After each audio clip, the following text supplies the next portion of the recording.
సాధన ఎలా ఉండింది? ఇది నేను ఈరోజు సాధించింది శ్రీ విద్యని పరిపూర్ణంగా శ్రీ విద్య ద్వారా నేను నాకు లభించినవి భోగభాగ్యాలతో కూడిన మోక్షం. ఎందుకంటే అమ్మే వచ్చి కూర్చున్న తర్వాత నేను అమ్మలోకి వెళ్ళిపోతానని నాకు తెలుసు, లేకపోతే అమ్మ వచ్చి కూర్చోదు.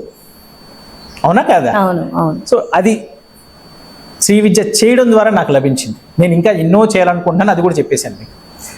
శ్రీ విద్య నేను ఎలా వచ్చాను, నాకు ఎవరు ప్రేరణ కల్పించారు? నేను ఒక నాస్తికుడినమ్మా. దేవుడి గుళ్ళకి అన్ను, దేవుడికి వెళ్ళి డబ్బు గుళ్ళు ఖర్చు పెట్టను, నేను పట్టించుకోను. అలాంటి నన్ను మా అమ్మ శ్రీ విద్య ఉపాసకులు, మా నాన్న వాళ్ళ నాన్నగారు శ్రీ విద్య ఉపాసకులు. మా నాన్న వాళ్ళ నాన్నగారు ఆయన రామసుందరి ఉపాసకులు, నాకు రామసుందరి మంత్రాన్ని ఇచ్చారు. మా అమ్మ వాళ్ళ పేరెంట్స్ వచ్చి వీరబ్రహ్మేంద్ర స్వామి వారి ఉపాసకులు. ఆ మంత్రం ఆ పరంపరలో నాకు దొరికింది. వాళ్ళ గురుదేవులకు వాళ్ళు గుళ్ళు కట్టారు. ఇప్పటికీ మా తాతగారు కట్టించిన గుళ్ళకి నేను ట్రస్టీనే. ఇది ఉంది, కానీ ప్రేరణ మటుకు నాకు అమ్మవారి ద్వారానే వచ్చింది. ఎలా? ఇప్పుడు మీరు చూస్తున్న బిల్డింగ్ 2009లో నేను లగ్నం చేశాను. 2008, 2009 మధ్యలో ఒక ఫ్యాక్టరీ కట్టడం కోసమని ఇక్కడ స్టార్ట్ చేశాను.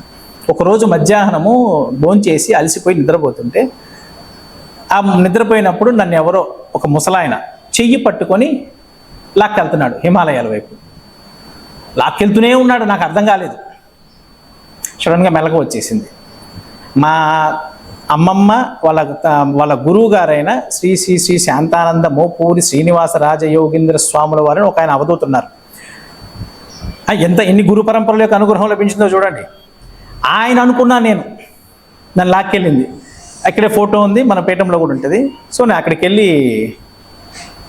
దండం పెట్టుకున్నాను. మళ్ళీ పడుకునేసాను సార్. ఆ రాత్రికి వెళ్ళి ఇంటికి వెళ్ళి పడుకున్నాను. ఈసారి అదే ముసలాడు వచ్చాడు, కానీ ఆయన ఫేస్ చూస్తే ఈయన ఫేస్లా లేదు. ఆయన నన్ను బరబర ఈడ్చుకుంటూ వెళ్తున్నాడు. ఒక చోటుకి వెళ్ళంగానే కోట్ల మంది జనాలు అమ్మా జ్ఞాన త్రిపుర సుందరీ దేవి తల్లి రక్షమాం పాహిమాం అంటున్నారు. పెద్ద సముద్రం మధ్యలో ఒక ద్వీపం. ఈ ముసలాడు నన్ను పట్టుకొని లాక్కెళ్ళిపోతున్నాడు ఆ సముద్రం మీద.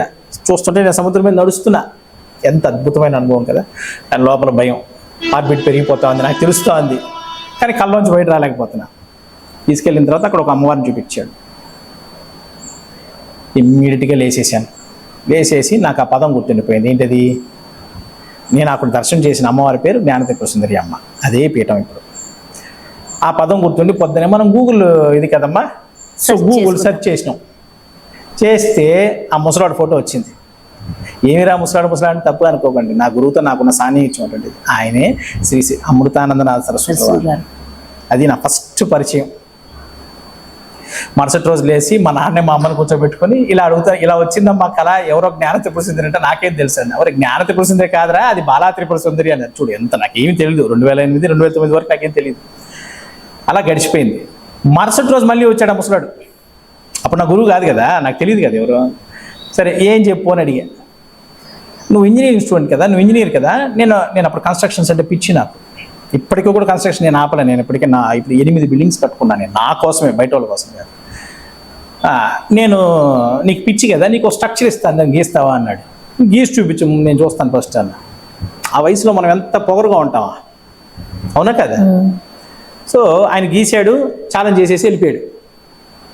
ఇప్పుడు యూట్యూబ్లో దొరికినా పర్లే, మనం ఏదో సెర్చ్ చేసుకోవచ్చు. అప్పట్లో గూగుల్ ఇవి కూడా మనకి సరిగ్గా లేవు. అప్పుడెప్పుడే గూగుల్ అంటే ఏందో తెలుస్తూ ఉంది. అందులో ఈ ఊళ్ళో బ్రాడ్బ్యాండ్ లేదు. సరే నేను ఆయన చెప్పంగానే మరుసటి రోజంతా నా వల్ల కాలే, ఎవరికి చెప్పలేను, పిచ్చోళ్ళకి చూస్తారు. నేను పేపరు, పెన్ను, జామెట్రీ బాక్స్ అన్నీ తెచ్చుకొని స్టార్ట్ చేశాను. ఫస్ట్ టైం ఫెయిల్ అయ్యా. రాత్రికి మళ్ళీ వచ్చాడు ఆ ముసలాడు. నువ్వు గీలేకపోయావు, మళ్ళీ గీస్తాను చూడు అన్నాడు. సరే మళ్ళీ గీసాడు. నేను మళ్ళీ గీద్దామని మరుసటి రోజు మార్నింగ్ మళ్ళీ స్టార్ట్ చేశాను సక్సెస్ఫుల్. ఆ డ్రాయింగ్ పట్ల నేను చాలా మెస్మరైజ్ అయిపోయాను. అదేంటో కూడా నాకు తెలియదు. ఇక్కడ కన్స్ట్రక్షన్ జరుగుతుంది, వర్కర్స్కి పని చెప్పేసి వెళ్ళి మళ్ళీ అక్కడ కూర్చుంటాను. ఈ ముందర పాత ఇల్లు ఉండేది, అక్కడ వెళ్ళి కూర్చొని మళ్ళీ స్టార్ట్ చేసేది.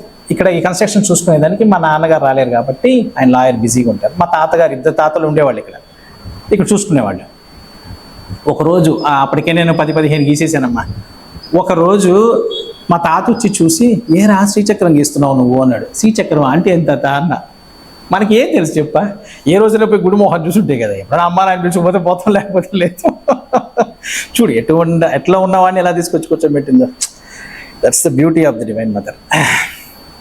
అప్పుడు అది శ్రీచక్రం అని తెలుసుకొని అది నేర్చుకొని ప్రాక్టీస్ చేశాను. దగ్గర 3 సంవత్సరాల పాటు, ఎందుకంటే 2009 నుంచి 2012 వరకు ఆయన దర్శనం దొరకలే. చాలా మిరాకిల్స్ జరిగాయి. 2010 అక్టోబర్ 26 దీపావళి, మీరు చెక్ చేసుకోండి కావాలంటే. నేను శ్రీచక్రం మిట్ట మధ్యాహ్నం గీస్తున్నాను. సడన్గా నాకు ఒక గ్లిమ్స్ వచ్చింది. సాయంత్రం పండగకు నువ్వు ఉండవు నాన్న, మీ బంధువుల్లో ఒకరికి యాక్సిడెంట్ అవుతుంది, నువ్వు వెళ్ళాల్సి వస్తుంది అన్నాడు. నేను శ్రీచక్రం గీస్తే ఇన్ని జరుగుతాయి అని చెప్పి మూసేసి వెళ్ళిపోయాడు. కరెక్ట్గా 2 మినిట్స్లో ఫోన్ వచ్చింది, మీ మామయ్యకి యాక్సిడెంట్ అయింది, కొంచెం స్విమ్స్కి తీసుకెళ్తాను రండి అని అన్నారు.